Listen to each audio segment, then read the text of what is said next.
So let's come to the services sector. We will cover in this lecture services sector and the electricity sector.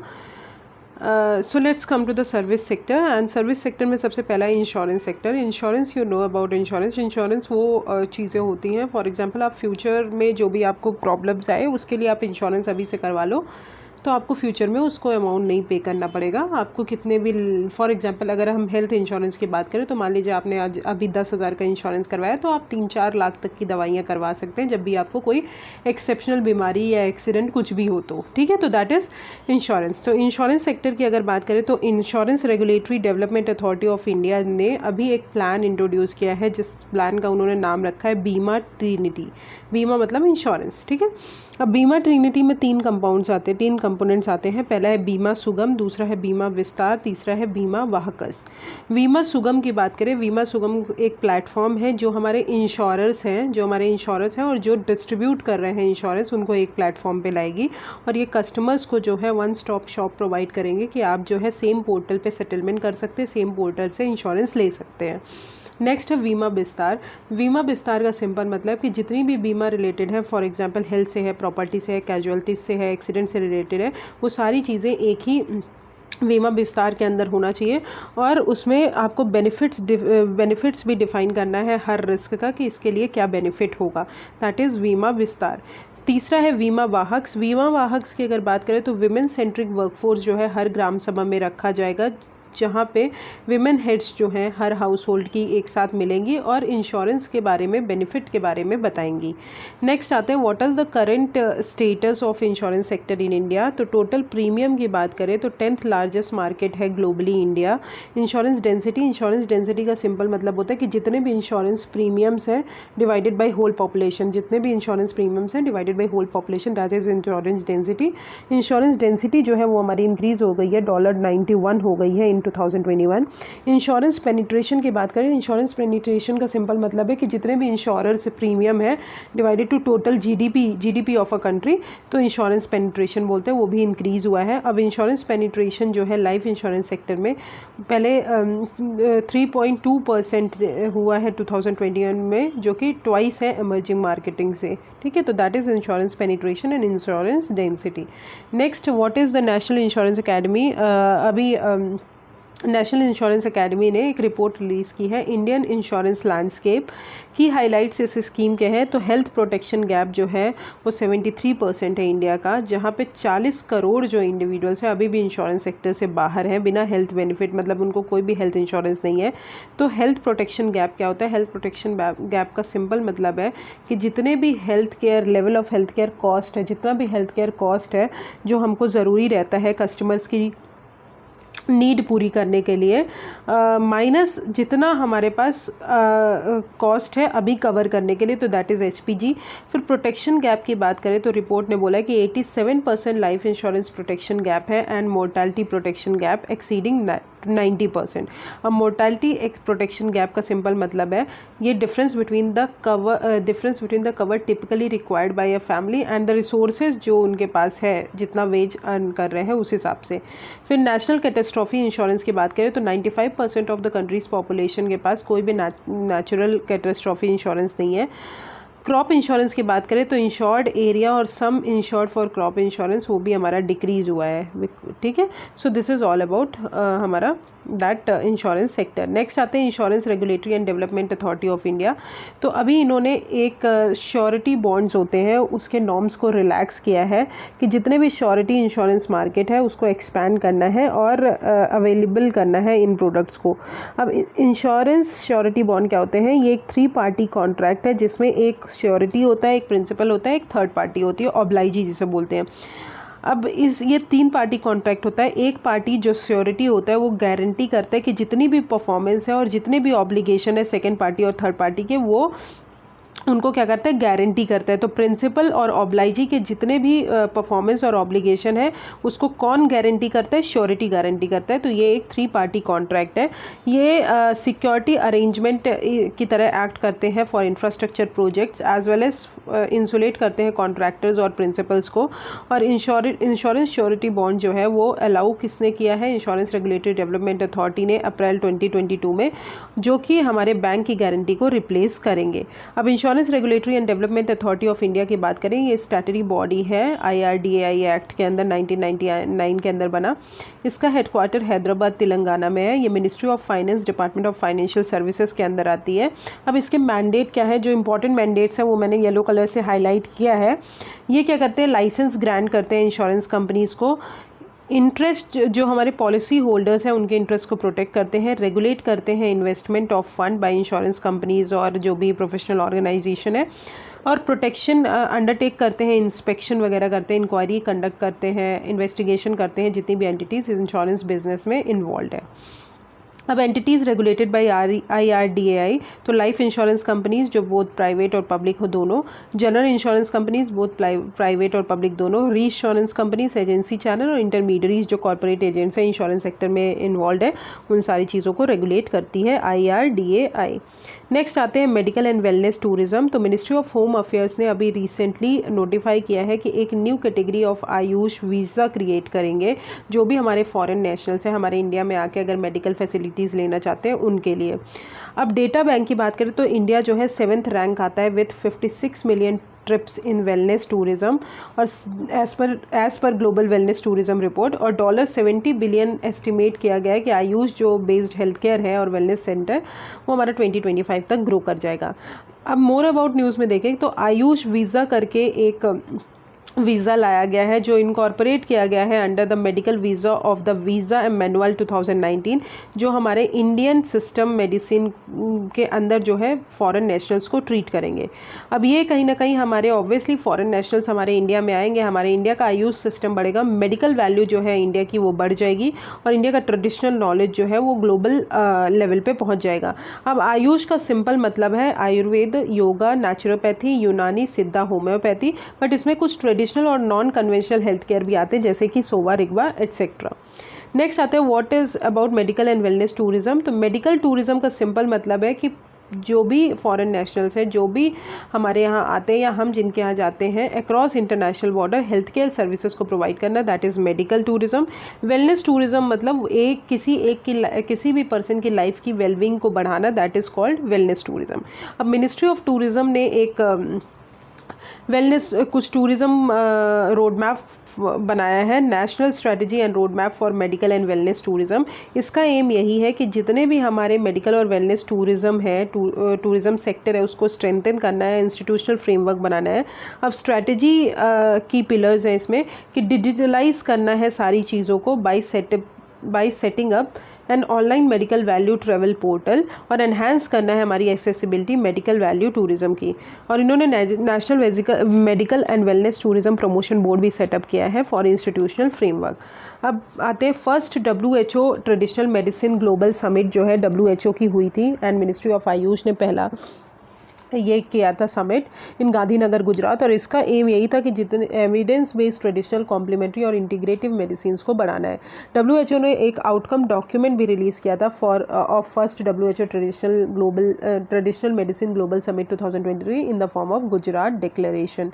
Okay, so this is all about medical wellness centre, medical wellness and tourism हाँ yes, medical and wellness tourism. Next आते हैं what is open network for digital commerce. Open आपको पता है commerce, e commerce हमारे यहाँ जो facilities है वो बहुत ज़्यादा बढ़ रही है, ई कॉमर्स चैनल्स बढ़ रहे हैं, ठीक है।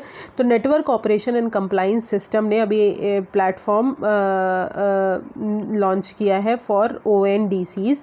अब NPCI Bharat bill payment limited जो है उन्होंने लॉन्च किया है NOCS पोर्ट प्लेटफॉर्म, जो कि हमको सेटलमेंट सर्विसेज प्रोवाइड करेंगे। जितने भी हम ट्रांजैक्शन कर रहे हैं ई कॉमर्स नेटवर्क पे, open network for digital commerce में, उस पे जितने भी रिकॉन्सिलिएशन है, सेटलमेंट हम ट्रांजैक्शंस प्रोवाइड कर रहे हैं, उन सारी चीज़ों को देखेंगे। NOCS जो है वो डेवलप किया है under the guidance of RBI, जहाँ पे स्मूथ, सिक्योर और टाइमली ट्रांसफ़र करेंगे फंड्स का टू नेटवर्क पार्टिसिपेंट्स, और ये इंटीग्रेट करेंगे banks, fintech companies, e commerce players, सारी चीज़ों को एज सून एज पॉसिबल।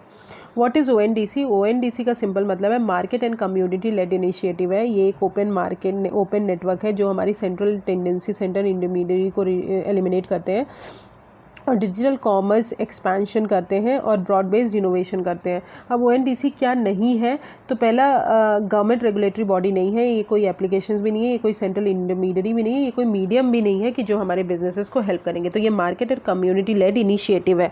अब ONDC जो लॉन्च किसने किया था? Department for promotion and industry and internal trade ने लॉन्च किया था, जो कि ministry of commerce and industry के अंदर आते हैं, कि कंट्री को एक डिजिटल मोनोपोली बनाएंगे।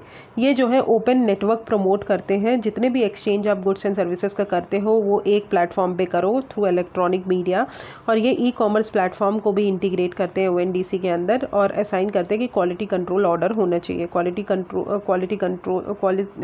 काउंसिल ऑफ इंडिया को असाइन किया है। अब ONDC जो है वो ये रिक्वायर नहीं है कि आप सेम प्लेटफॉर्म, सेम एप्लीकेशन जो है बायर और सेलर एक ही प्लेटफॉर्म पे करें, वो कहीं पर भी कर सकते हैं। Okay, so this is the end of our services sector. Next, come to the energy sector. Sorry, this is not services. This is yes, this is services sector. Next come to energy sector.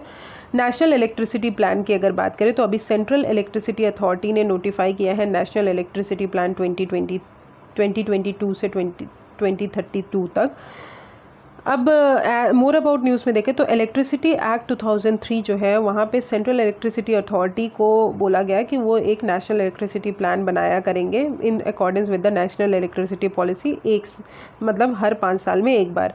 अब national electricity policy जो है वो वहाँ last 5 years में review की गई थी 2022 तक, फिर नेक्स्ट 5 ईयर्स के लिए उन्होंने प्लान लिया और प्रोस्पेक्टिव प्लान लिया आगे के लिए। फर्स्ट नेशनल इलेक्ट्रिसिटी पॉलिसी जो है वो 2007 में बनी थी। अब what are the key highlights of national electricity plan 2032 वाला? सबसे पहले एनर्जी डिमांड्स को राइज़ करना है। तो इंडिया ने विटनेस किया कि इलेक्ट्रिसिटी डिमांड जो है वो इंक्रीज़ हो रही है। इंस्टॉल कैपेसिटी भी हमारी नॉन फॉसिल बेस्ड कैपेसिटी से इंक्रीज़ हो रही है। कार्बन एमिशन हमारा कम हो रहा है, मतलब CO2 एमिशन जो है कोल बेस्ड पावर स्टेशन से कम हो रहा है। Contribution of renewable energy sources की बात करें तो इंस्टॉल कैपेसिटी जो है रिन्यूएबल एनर्जी सोर्सेज की, वो हमारे बोल रहे हैं कि अराउंड 35% करना है total energy mix by 2026-27। Energy efficiency and conservation की बात करें तो इंडिया जो है अचीव कर रही है emission intensity of GDP by 24% और रिड्यूस कर रहे हैं एमिशन इंटेंसिटी बाय 45% इन 2030। अब एमिशन इंटेंसिटी का सिंपल मतलब होता है कितना level of green house gas आप एमिट कर रहे हो per unit economic activity produce करने के लिए, तो that is called emission intensity. अब all India install capacity as on 31/3/2022 की बात करें तो रिन्यूएबल एनर्जी सोर्सेज से 39%, लिग्नाइट से 2%, न्यूक्लियर से 2%, डीजल से 0%, गैस से 6% एंड कोल से 51%। तो सबसे ज़्यादा कोल से आ रहा है, दैट इज़ 51%। फिर all India renewable energy install capacity की अगर बात करें तो सबसे ज़्यादा इंस्टॉल कैपेसिटी जो है हमारी कोल से आ रही है, that is 51%। Next large hydro से आ रही है, दैट इज़ 30। फिर उसके बाद सोलर एनर्जी से 34%, लार्ज हाइड्रो से 30%, फिर विंड एनर्जी 26%, फिर हमारा बायोमास है 7% और स्मॉल हाइड्रो है 3%। तो आपको ये डेटा याद रखना है किससे सबसे ज़्यादा आ रही है, किससे सबसे कम आ रही है। अब आते हैं सेंट्रल इलेक्ट्रिसिटी अथॉरिटी। तो ये एक स्टैट्यूटरी ऑर्गेनाइजेशन है इलेक्ट्रिसिटी एक्ट के अंदर 2003 के अंदर, जो कि मिनिस्ट्री ऑफ पावर के अंदर आती है। ओरिजिनली ये कॉन्स्टिट्यूट हुई थी इलेक्ट्रिसिटी सप्लाई एक्ट 1948 के अंदर और इस्टेब्लिश हुई थी 1951 में as a time body and made full body in 1975। ये क्या है, जितने भी इलेक्ट्रिसिटी सेक्टर है, जितना भी इलेक्ट्रिसिटी सेक्टर है हमारी कंट्री का, उसको ओवरसी करना और रेगुलेट करना और 24/7 इलेक्ट्रिसिटी सप्लाई करना हमारे सारे कंज्यूमर्स को। कंपोजिशन की बात करें, नॉट मोर देन 14 मेंबर से ज़्यादा नहीं होने चाहिए और not more than 8 full time members जो कि सेंट्रल गवर्नमेंट अपॉइंट करेगी। सो this is all about what is the function and responsibilities of central electricity authority. Obviously central government को एडवाइस करना नेशनल इलेक्ट्रिसिटी पॉलिसी के लिए, टेक्निकल स्टैंडर्ड्स बनाना electricity plants और lines के लिए, स्पेसिफाई करना कंडीशन कि कैसे आप मीटर्स को इंस्टॉल करोगे, स्किल पर्सन को, जो भी स्किल पर्सन है उनको इंगेज करना इलेक्ट्रिसिटी इंडस्ट्री में, और टाइमली कंप्लीशन करना जितनी भी स्कीम्स और प्रोजेक्ट्स हैं इलेक्ट्रिसिटी सेक्टर से related. So this is all about central electricity authority. Next आते हैं inter state transmission system charges. तो inter state transmission system charges का सिंपल मतलब है कि जितना भी आप पावर सप्लाई कर रहे हो एक स्टेट से दूसरे स्टेट के बीच में, तो वो चार्जेस कैसे आप लगा रहे हो, क्या लगा रहे हो, कितना लगा रहे हो, उस चार्जेस की बात की गई है। तो मिनिस्ट्री ऑफ पावर ने अभी इंटर स्टेट ट्रांसमिशन सिस्टम जो है, सिस्टम चार्जेस जो है वो जो है पूरी तरह ख़त्म कर दिया है for offshore wind, green hydrogen, ammonia projects के लिए 25 ईयर्स के लिए। पहले गवर्नमेंट ने क्या किया था कि ISTS चार्जेस जो है वो इलेक्ट्रिसिटी जो भी हम लार्ज हाइड्रो मतलब न्यू हाइड्रो पावर प्लांट से जनरेट करते थे उनके लिए ख़त्म कर दिया था कि inter state transmission system charges नहीं लगेंगे। अभी जो है उन्होंने ऑफशोर विंड पावर जो है, ऑफशोर विंड पावर का सिंपल मतलब है जो भी विंड चीज़ें हम ऑन द सी बेड मतलब जो हमारे वाटर बॉडीज़ में जनरेट करते हैं विंड पावर, उसको हम बोलते हैं ऑफशोर विंड। तो उसमें जो है अभी उन्होंने inter state transmission system charges हटा दिया है। ग्रीन हाइड्रोजन क्या होता है? ग्रीन हाइड्रोजन वो हाइड्रोजन होता है जो हम वाटर बॉडीज से जनरेट करते हैं using renewable resources. Green ammonia derivative है ग्रीन हाइड्रोजन का, जो कि ट्रांसपोर्ट और स्टोरेज वेक्टर्स के लिए यूज होता है, जैसे फॉर एग्जांपल फर्टिलाइजर्स वगैरह के लिए। ओके, अब की डिसीजंस की बात करें तो अभी उन्होंने बोला कि कंप्लीट पूरी तरह ISTS चार्जेस हटा देंगे ऑफशोर विंड पावर प्रोजेक्ट से, जो कि 31 दिसंबर 2032 से पहले लगाए गए हैं। प्रोजेक्ट कमीशन अगर 1 जनवरी 2033 से उनको जो है ISTS चार्जेस देने पड़ेंगे। फिर ग्रीन हाइड्रोजन और ग्रीन अमोनिया जो रिन्यूएबल एनर्जी यूज़ कर रहे हैं, बैटरी स्टोरेज और हाइब्रिड कॉम्बिनेशन से बने हुए हैं, उनको भी पूरी तरह जो है हटा दिया गया है। उनमें भी ISTS चार्जेस नहीं लगेंगे जो हमारे 31 दिसंबर 2030 से पहले कमीशन हुए हैं। Okay, so this is all about the key decisions. Inter state transmission system charges आपको समझ में आ गया होगा। नेक्स्ट आते हैं अदर इनिशिएटिव्स इन पावर सेक्टर। तो सबसे पहले फाइनेंशियल इंसेंटिव्स जो है स्टेट्स को प्रोवाइड करते हैं for reforms in power sector.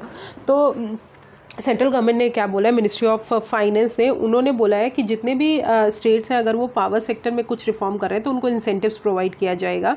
तो मिनिस्ट्री ऑफ फाइनेंस ने अभी अलाउ किया कि स्टेट जो है एडिशनल अगर बोरोइंग रेंजिंग है उनका 0.25 से 0.5% of gross state domestic product annually in lieu of reforms in the power sector, तो वो जो है एक्स्ट्रा वो कर सकते हैं।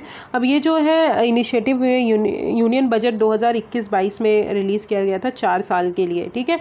अब क्या क्या रिफॉर्म करेंगे तो उनको इंसेंटिव्स मिलेगा। तो मैंडेटरी रिफॉर्म्स क्या क्या है? पहली चीज़ है प्रोग्रेसिव एजम्पशंस रिस्पॉन्सिबिलिटी का करना है। जो भी हमारे डिस्कम्स लूजर, डिस्कम्स वो होते हैं जो हमारी इलेक्ट्रिसिटी को डिस्ट्रीब्यूट करते हैं, पावर को डिस्ट्रीब्यूट करते हैं, अगर उन्होंने अगर वो लूज़ हो रहे हैं तो उसकी रिस्पॉन्सिबिलिटी स्टेट गवर्नमेंट के पास होनी चाहिए। ट्रांसपेरेंसी होनी चाहिए कि जितनी भी चीज़ें फाइनेंशियल अफेयर पावर सेक्टर से रिलेटेड है, फाइनेंशियली रिलेटेड है, उन सब चीज़ों को आप ट्रांसपेरेंट तरीके से रिपोर्ट करोगे। टाइमली हमारे फाइनेंशियल और एनर्जी अकाउंट को ऑडिट करोगे और compliance with legal and regulatory requirement. तो these are the mandatory things जो आपको इलेक्ट्रिसिटी रिफॉर्म के अंदर करनी, तभी आपको इंसेंटिवाइज किया जाएगा by the state central government. Next आते हैं मार्केट कपलिंग। मार्केट कपलिंग का सिंपल मतलब है, मार्केट कपलिंग वो एक सिंगल प्लेटफॉर्म ट्रेडिंग एंटिटी हमको बनानी है जो कि पूरी तरह गवर्नमेंट ओन्ड हो, ठीक है।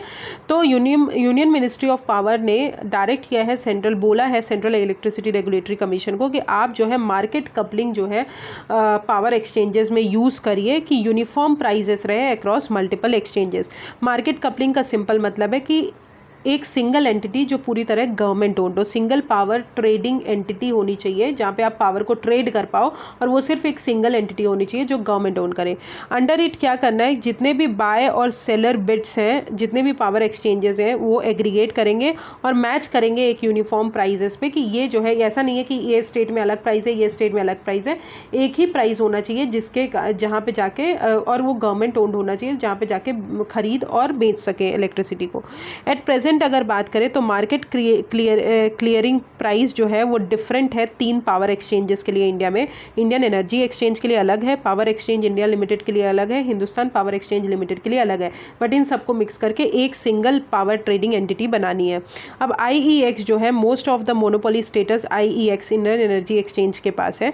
अब मार्केट कपलिंग उस लाइन पे किया गया जैसे वन नेशन वन ग्रिड हो गया, फ्रीक्वेंसी वन प्राइस फ्रेमवर्क जो है, जो कौन इंप्लीमेंट करेगा, market based economic dispatch mechanism. अब market based economic dispatch mechanism का सिंपल मतलब है कि एक सेंट्रलाइज शेड्यूलिंग बनाना है, जो भी जितना भी इलेक्ट्रिसिटी कंजम्पशन हो रहा है उसको डिस्पैच करने के लिए in inter state and intra state levels. ठीक है, तो this is all about market coupling.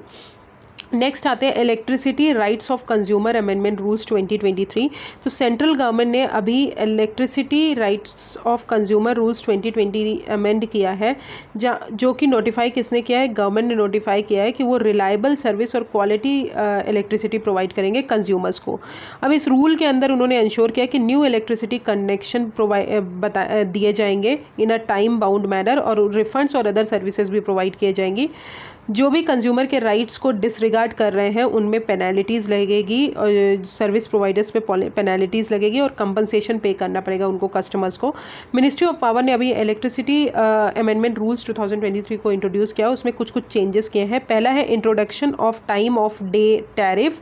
तो उन्होंने बोला है कि rather than being charge for electricity at the same rate at all the times of the day, मतलब हर टाइम जो है, पहले क्या होता था कि सेम चार्ज रखता था, सेम रेट लगता था, बट अभी जो है according to the time vary करेगा। Power tariff 20% less during solar hours, मतलब पावर टैरिफ जो है सोलर आवर्स में 20% कम लगेगा और 10 से 20% हाई लगेगा during peak times.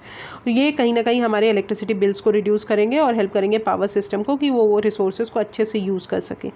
Amendment made in the smart metering provision.